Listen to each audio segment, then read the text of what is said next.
কেনেকুৱা খবৰ সবৰে ভাল একদম ভাল সবৰে ওপৰত এই বাইদেউজনী শুই আছিল এতিয়া খাৰে আছে ঠিক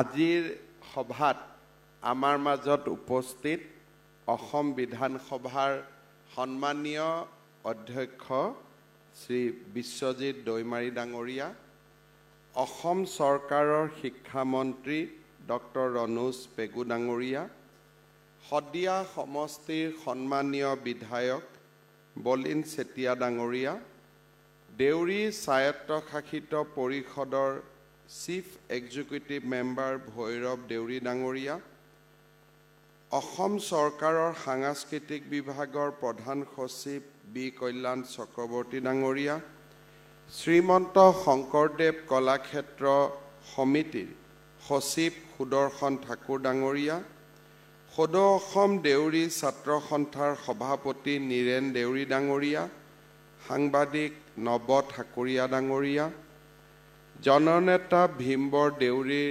পৰিয়ালবৰ্গ উপস্থিত ৰাইজ আইমাতৃসকল আৰু যুৱক যুৱতী বন্ধু বান্ধৱীসকল জননেতা ভীমবৰ দেউৰীৰ ৭৬ সংখ্যক মৃত্যু দিৱসৰ আজিৰ পবিত্ৰ দিনটোত মই এইগৰাকী মহান নেতালৈ সমগ্ৰ অসমবাসী ৰাইজৰ হৈ গভীৰ শ্ৰদ্ধাঞ্জলি নিবেদন কৰিছোঁ যিগৰাকী অসম সন্তান জনজাতীয় স্বাভিমান আৰু মৰ্যাদাৰ উজ্জ্বল প্ৰতীক হৈও অসমৰ বহল মঞ্চত এগৰাকী জননেতা ৰূপে উদ্ভাসিত হৈছিল যাক ভাৰতৰত্ন লোকপ্ৰিয় গোপীনাথ বৰদলৈ ডাঙৰীয়াই জননেতা ৰূপে আখ্যা দিছিল সেইগৰাকী মহান সুপুত্ৰই হৈছে ভীমবৰ দেউৰী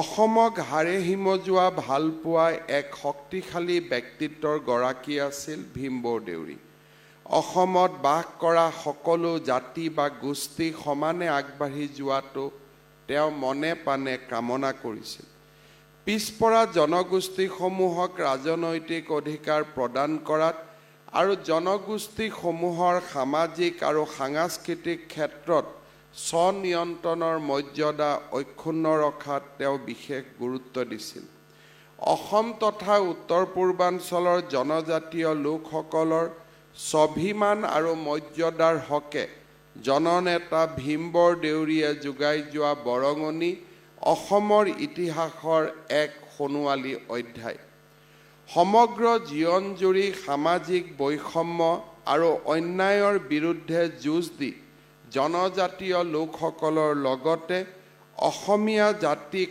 আগুৱাই নিয়াৰ বাবে জননেতা ভীমবৰ দেউৰীয়ে নিৰলস প্ৰচেষ্টা চলাইছিল বৃহত্তৰ অসমৰ জনজাতি লোকসকলৰ স্বাৰ্থ আৰু অধিকাৰ সুৰক্ষাৰ বাবে তেওঁ যি আপোচবিহীন সংগ্ৰামৰ নেতৃত্ব দিলে তাৰ লক্ষ্য আছিল অসমৰ খিলঞ্জীয়া লোকসকলৰ স্বাৰ্থ আৰু অধিকাৰ সুৰক্ষিত কৰা জননেতা ভীমবৰ দেউৰীৰ জন্ম হৈছিল 1903 চনৰ মে মাহৰ 16 তাৰিখে তেওঁৰ পিতৃৰ নাম আছিল গদাৰাম দেউৰী মাতৃ আছিল বাজতী দেউৰী 1913 চনত প্ৰাথমিক বিদ্যালয়ৰ শিক্ষান্ত পৰীক্ষাত শিৱসাগৰ মহকুমাৰ ভিতৰতে প্ৰথম হৈ তেওঁ উত্তীৰ্ণ হৈছিল আৰু শিৱসাগৰ চৰকাৰী MV স্কুলত তেখেত অধ্যয়ন কৰিছিল 1925 চনত মেট্ৰিক পৰীক্ষাত 5টা বিষয়ত লেটাৰসহ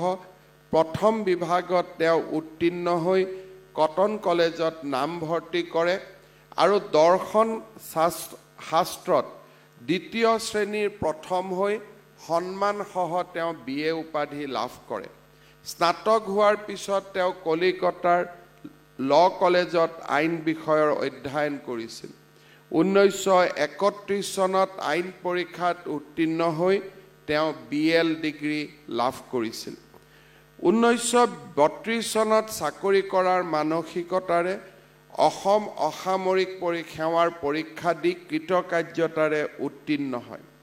অতিৰিক্ত সহকাৰী আয়ুক্তৰ পদত নিযুক্তিৰ বাবে তেওঁ নিৰ্বাচিত হয়।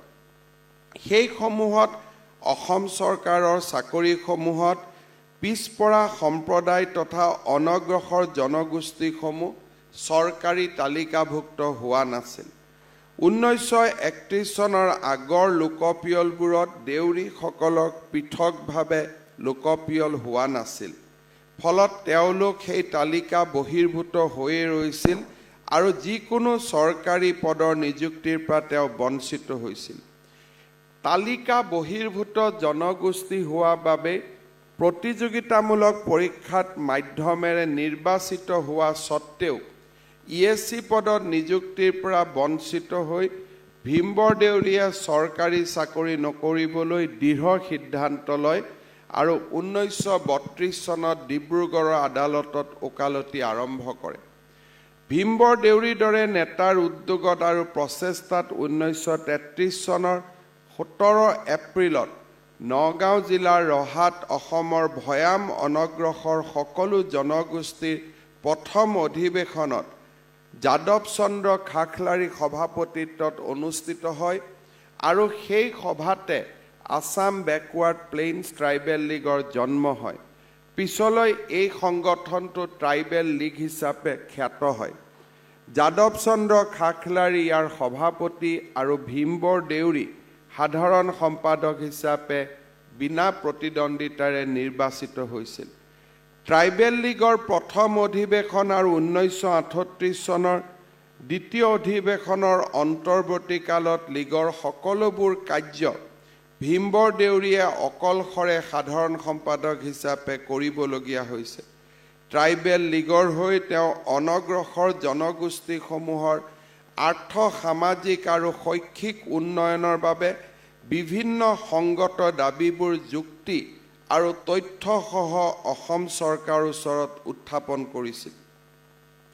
লীগৰ দাবীৰ প্ৰতি সঁহাৰি দি চৰকাৰে 1935 চনত অসম বিধানসভাৰ মুঠ 108খন আসনৰ 4খন জনজাতিৰ কাৰণে সংৰক্ষণৰ ব্যৱস্থা কৰে। লীগৰ প্ৰচেষ্টাত দেউৰী জনগোষ্ঠীও অনগ্ৰসৰ ভৈয়ামৰ জনজাতি তালিকাত অন্তৰ্ভুক্ত কৰা হয়। 1937 চনৰ সাধাৰণ নিৰ্বাচনত প্ৰথমবাৰৰ বাবে সংৰক্ষিত আসনৰ জৰিয়তে ট্ৰাইবেল লীগৰ ৰূপনাথ ব্ৰহ্ম, ৰবিচন্দ্ৰ কছাৰী, কাৰ্কচন্দ্ৰ দলে আৰু ধীৰ সিং দেউৰী জয়ী হৈ বিধানসভাৰ সদস্য হ'বলৈ সক্ষম হৈছিল। 1939 চনত ট্ৰাইবেল লীগৰ বিধানসভাৰ সদস্য কেইগৰাকীৰ অনুৰোধ আৰু প্ৰাদেশিক কংগ্ৰেছ দলৰ সন্মতিত অসমৰ ৰাজ্যপালে ভীমবৰদেউৰীক উচ্চ পৰিষদ অৰ্থাৎ অসম বিধান পৰিষদৰ সদস্য হিচাপে মনোনীত কৰে। ৰূপনাথ ব্ৰহ্মৰ কন্যা কমলাৱতী ব্ৰহ্মৰ সৈতে 1940 চনৰ 18 ফেব্ৰুৱাৰীত ভীমবৰদেউৰীৰ কোকৰাঝাৰত বাছবাৰী গাঁৱত বিবাহ সম্পন্ন হৈছিল। 1947 চনৰ 30 নৱেম্বৰত মাত্ৰ 44 বছৰ বয়সতে তেওঁ শেষ নিশ্বাস ত্যাগ কৰে। মাত্ৰ 44টা বছৰৰ নাতি দীৰ্ঘ জীৱনকালত জননেতা ভীমবৰদেউৰীয়ে লোৱা ভূমিকাই অসমৰ জনজীৱনক গভীৰভাৱে ৰেখাপাত কৰি থৈ গৈছে। দেশক পৰাধীনতাৰ কবলৰ পৰা মুক্ত কৰাৰ দিশত আৰু অসমৰ স্বাৰ্থ সুৰক্ষিত কৰাৰ স্বাৰ্থত ভীমবৰদেউৰীয়ে সাহসী নেতৃত্ব প্ৰদান কৰিছিল।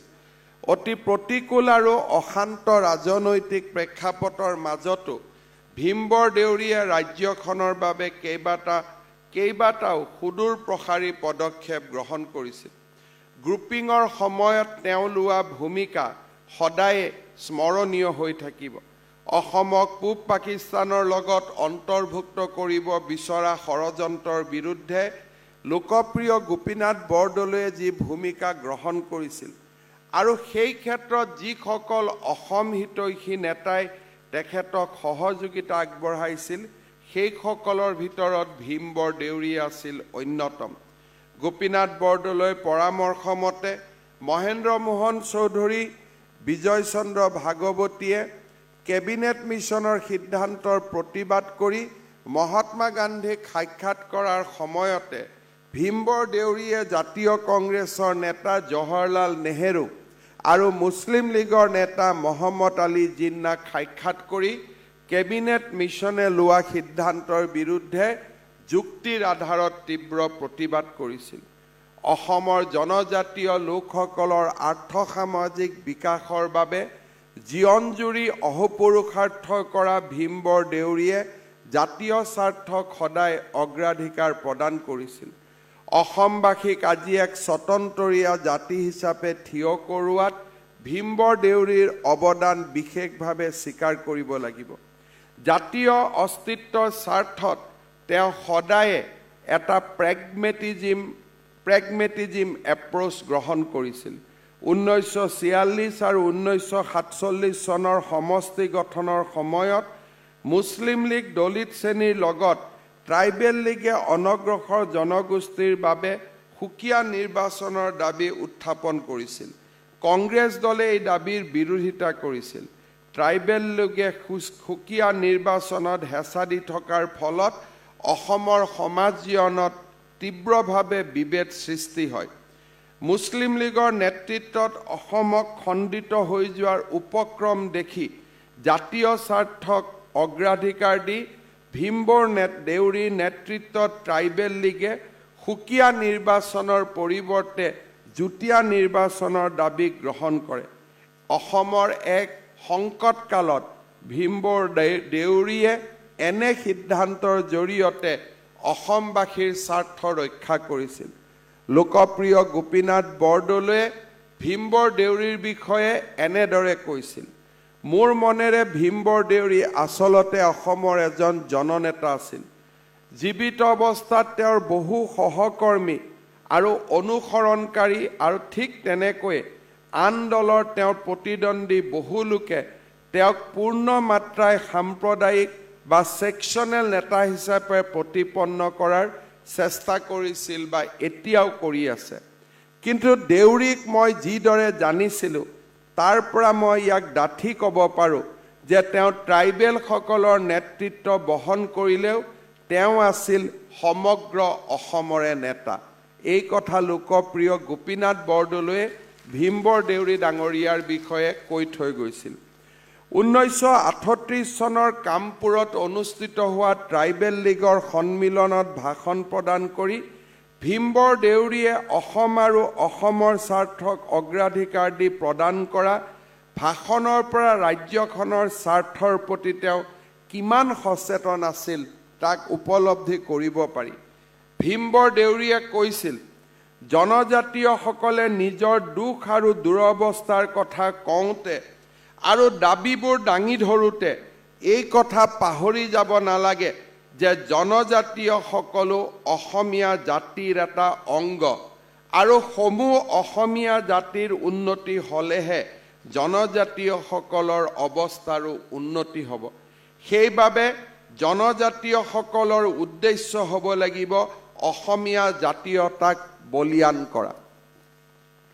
ভীম বৰদেউৰী যে কেৱল জনজাতীয় লোকসকলৰ কাৰণে যুঁজ দিছিল তেনে নহয়, তেওঁ দুখীয়া অজনজাতীয় লোকসকলৰ আৰ্থিক উন্নয়নৰ বাবেও মাত মাতিছিল। এইগৰাকী মহান জননেতাক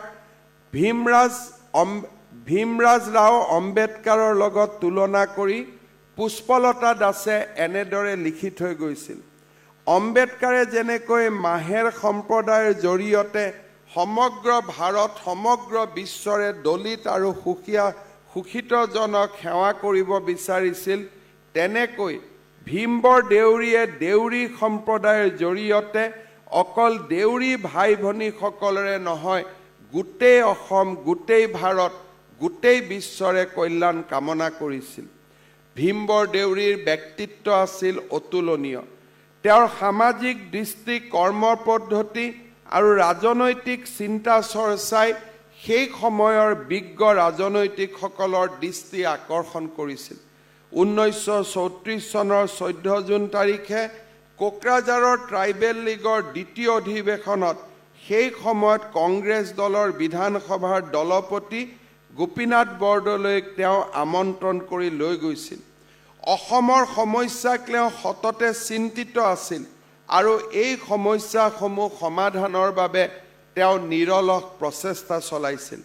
তেওঁ অসমৰ সমস্যাক লৈ আব্দুল কালাম আজাদ, নেতাজী সুভাষ চন্দ্ৰ বসুৰ দৰে ব্যক্তিসকলৰ লগতো আলোচনা কৰিছিল। ৰাজনৈতিক দূৰদৰ্শিতা, বিচক্ষণতা, সাহস, চৰিত্ৰবল আৰু ত্যাগৰ বাবে তেওঁ ৰাষ্ট্ৰীয় পৰ্যায়তো বিশেষ স্থান লাভ কৰিছিল। 1939 চনত অসম বিধান পৰিষদৰ সদস্য হিচাপে মনোনীত হোৱাৰ পিছত ৰাজ্যৰ জনজাতীয় লোকসকলৰ উন্নয়নৰ বাবে সদনৰ মজিয়াত ভীমবৰ দেউৰীয়ে সদায়ে দাবী উত্থাপন কৰিছিল। তেওঁ জনজাতীয়সকলৰ অনগ্ৰসতাৰ কাৰণসমূহ তুলি ধৰি সেইসমূহ নিবাৰণৰ বাবে পদক্ষেপ লোৱাৰ বাবেও সজোৰে আহ্বান জনাইছিল। কেৱল জনজাতীয়ৰ কথাই নহয়, অসমৰ সামগ্ৰিক সমস্যা সম্পৰ্কতো তেওঁ যুক্তি সহকাৰে দাবী উত্থাপন কৰিছিল। 1939 চনত তেওঁ বন বিভাগৰ মন্ত্ৰী হিচাপে দায়িত্ব লোৱাৰ পিছত নিজৰ মনৰ কথা জনাই বন্ধু সোণাৰাম দেউৰীলৈ এইদৰে লিখিছিল: মোৰ উদ্দেশ্য সুকীয়া, ইংৰাজী পঢ়ি চাকৰি কৰাই নহয়। মোৰ জাতিৰ, মোৰ উপজা ঠাইৰ, মোৰ গাঁৱলীয়া খেতিয়ক সম্প্ৰদায় আৰু জননী অসমৰ উন্নতি সাধন কৰাহে।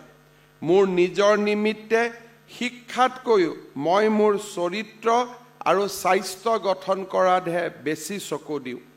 তেওঁ ৰাজনৈতিক ক্ষেত্ৰখনৰ পৰা অসমৰ সকলো শ্ৰেণীৰ জনসাধাৰণৰ বিকাশৰ বাবে কাম কৰিছিল।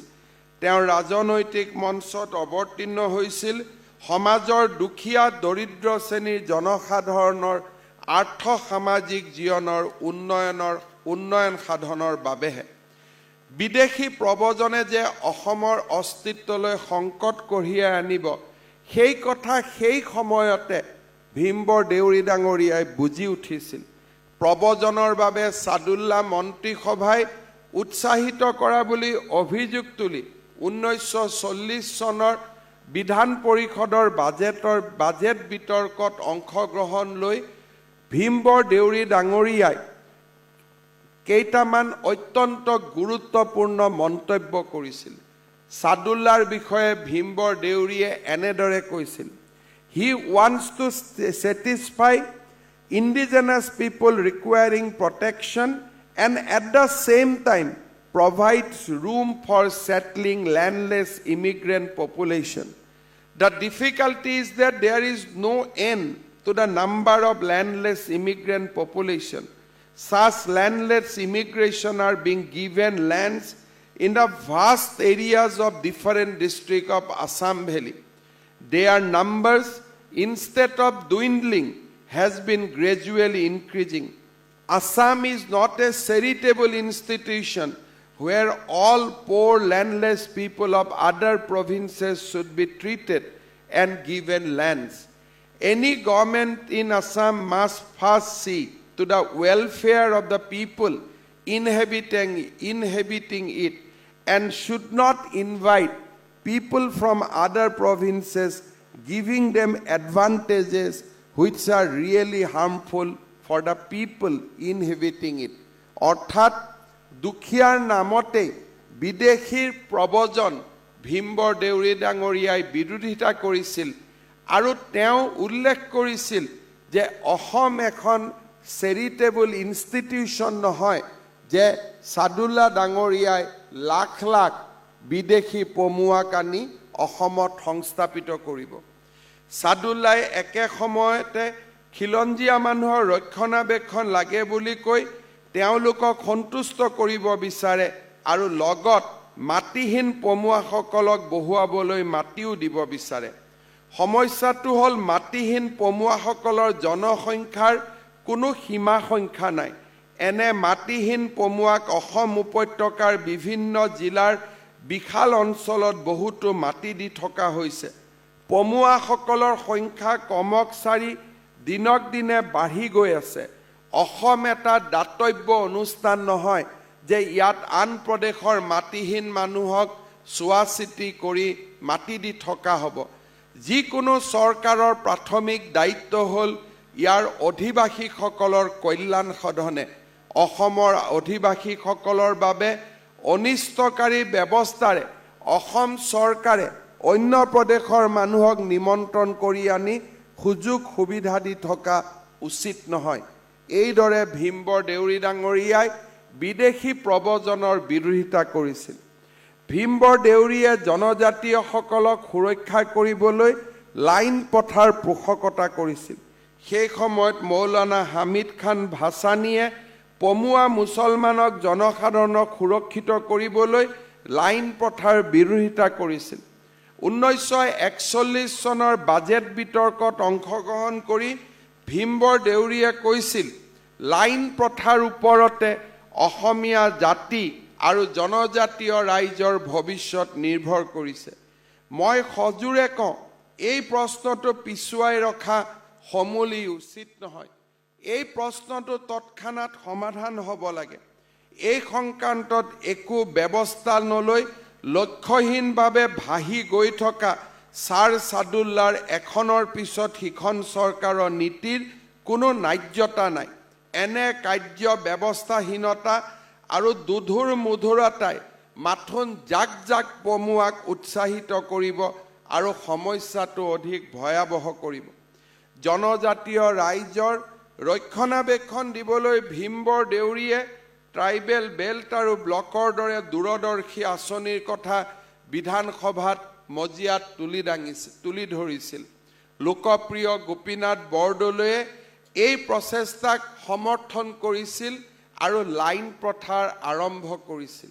স্বাধীনতাৰ পিছত সেই লাইন প্ৰথাই আজি ট্ৰাইবেল বেল্ট আৰু ব্লকৰ আখ্যা পাবলৈ বা ট্ৰাইবেল বেল্ট আৰু ব্লকৰ মৰ্যাদা আমাৰ আইনৰ জৰিয়তে লাভ কৰিছে। অসমৰ ভৌগোলিক পৰিস্থিতি ভীমবৰ দেউৰীৰ নখদৰ্পণত আছিল। বিভিন্ন জাতি জনগোষ্ঠীৰ উন্নয়ন অবিহনে অসমৰ উন্নয়ন যে সম্ভৱ নহয়, তেওঁ সেই কথা গভীৰভাৱে উপলব্ধি কৰিব পাৰিছিল। জাতি উপজাতিৰ সাংস্কৃতিক সৌন্দৰ্যৰে গঢ় লৈ উঠা অসমৰ খিলঞ্জীয়া সত্তাটোক তেখেতে ম্লান নোহোৱাকৈ ধৰি ৰাখিব বিচাৰিছিল। তেওঁ সংস্কৃতিবান চৰিত্ৰবান জাতি হিচাপে অসমীয়া জাতিক গঢ় দিবলৈ তেওঁ সদায় কৰ্মত নিয়োজিত হৈছিল। দুখীয়া মানুহৰ অধিকাৰ সাব্যস্ত কৰাৰ বাবে তেওঁ সদায় উৎসাহিত কৰিছিল। ভাষা সাহিত্য শিক্ষাৰ প্ৰতিও তেওঁৰ গভীৰ আনুগত্য আছিল। অসম সাহিত্য সভাৰ ভীমবৰ দেউৰী সদস্য আছিল আৰু তাৰ লগে লগে প্ৰতিটো জাতি জনগোষ্ঠীৰ ভাষা সাহিত্যৰ বিকাশৰ বাবেও সদায় প্ৰয়াস কৰিছিল। গুৱাহাটী বিশ্ববিদ্যালয় ট্ৰাষ্ট বোৰ্ড আৰু ডিব্ৰুগড়ৰ বেৰী হোৱাইট মেডিকেল স্কুলে তেওঁৰ অৰিহণাৰ কথা কেতিয়াও পাহৰিব নোৱাৰে। শিক্ষাৰ প্ৰসাৰ অবিহনে জনজাতীয় লোকসকলৰ উন্নয়ন যে সম্ভৱ নহয়, সেই কথা ভীমবৰ দেউৰীয়ে গভীৰভাৱে অনুভৱ কৰিছিল। তেওঁ প্ৰাথমিক শিক্ষাক সকলোৰে বাবে বাধ্যতামূলক কৰিবলৈ আহ্বান জনাইছিল। 1938 চনত অনুষ্ঠিত কামৰূপ জিলাৰ ট্ৰাইবেল সন্মিলনত সভাপতিৰ আসনৰ পৰা ভাষণ দি ভীমবৰ দেউৰী ডাঙৰীয়াই কৈছিল যে শিক্ষাৰ সম্প্ৰসাৰণৰ বাবে প্ৰয়োজন হ'লে মাটিৰ খাজনা বৃদ্ধি কৰিব লাগে আৰু মাটিৰ খাজনাৰ এটা অংশ জনজাতীয় লোকৰ শিক্ষাৰ বাবে ব্যৱহাৰ কৰিব লাগে আৰু এই খাজনা যিমান টকা উঠিব চৰকাৰেও অনুৰূপভাৱে সিমান সংখ্যক টকা দি জনজাতীয় লোকৰ শিক্ষাৰ প্ৰসাৰৰ বাবে কাম কৰিব লাগিব।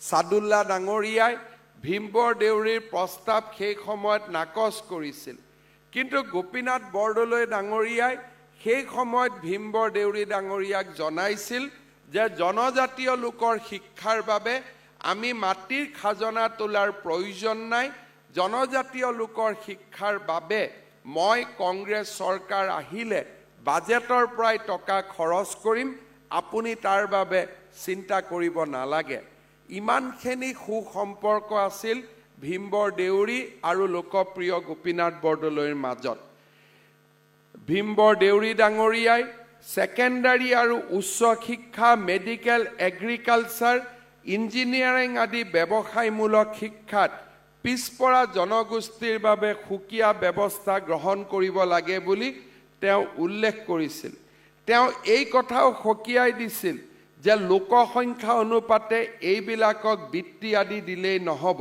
সকলো দিশতে যাতে পিছপৰা অৱস্থাটো আঁতৰাই উন্নত জাতিসমূহৰ শাৰী পুৰাব পাৰি তাৰ দিহা কৰিব লাগে সদনৰ মজিয়াটো তেওঁ কৈছিল জনজাতীয়সকলৰ শিক্ষাৰ শিতানত ধন বিনিয়োগৰ ক্ষেত্ৰত জনসংখ্যা মাপকাঠি হ'ব নালাগে প্ৰয়োজনে হ'ব লাগে তাৰ ভিত্তি তেওঁ কৈছিল a sufficiently large sum should every year be earmarked for our education in calculating this sum not percentage of population but necessity should be the basis মই বিশেষকৈ দেউৰী সমাজৰ ৰাইজক আৰু অসমৰ ৰাইজক জননেতা ভীমবৰ দেউৰীয়ে বিভিন্ন মঞ্চত আগবঢ়াই যোৱা ভাষণসমূহ পঢ়িবলৈ আহ্বান জনাম তেওঁৰ ভাষণত সেই সময়ৰ জনজাতীয় লোকৰ